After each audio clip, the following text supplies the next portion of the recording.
Hurry. Okay, so the main guy of the Fed group, Christopher Foltes of the Nazi whatever thing is, his family owns retail businesses and has marijuana farms all over Ohio, Maryland, Delaware, and Orlando, the exact same places where all these Adam Waffen attacks went down.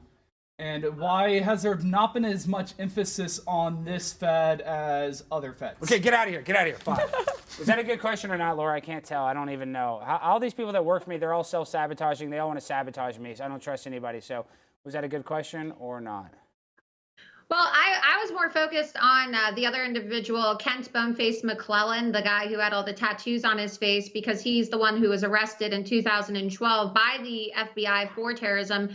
And so the reason I highlighted him is because, you have this really strange situation in which an individual was charged with terrorism, and then 2 years later, they're not in prison, but instead they were being utilized as an intelligence asset to go overseas to Ukraine to join Nazi militias and fight against the Russians and basically do the dirty work of the United States government during this proxy war between Russia and Ukraine. And the fact that they're able to operate freely, and now they're trying to, have these Nazi marches throughout the state of Florida, which then are being used to attack people like President Trump and conservatives who they then blame these Nazi rallies on.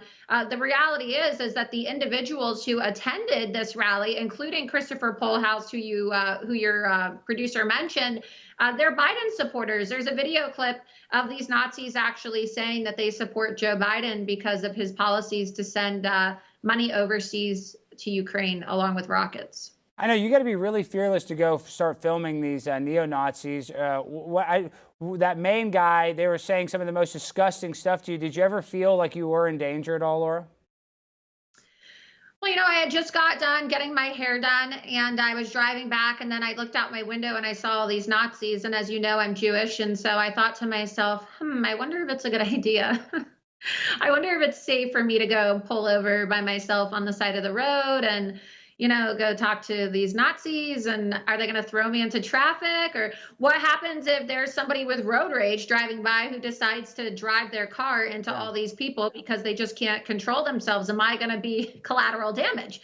But I just decided that the video clip was, of public interest, and that the virality of the clip and the public interest in finding out who these people are was of higher value than, I know this is going to sound really screwed up, but than my own personal safety. And so I decided to pull over on the side of the road to get the story, because these images are so damaging, and they're used over and over again by the media to create false narratives, as we've seen. And they will lie. They're shameless. And you even saw representatives like Florida State Representative Anna Eskamani, who's a Democrat who endorsed Joe Biden, who lives in that area near Altamont Springs where this took place. And you see her immediately tweeting saying, this is a result of right-wing extremism. These are right-wingers, and they're probably supporting Trump. And it's like, actually, they're on video saying that they support Joe Biden. Yet the mainstream media, right, if I had not been there to report this information, it would be all over the front of CNN and MSNBC and all these other news networks, and they'd be talking about how, oh, look at these Nazis supporting MAGA Donald Trump. extremists. Yeah, that's what they would call them.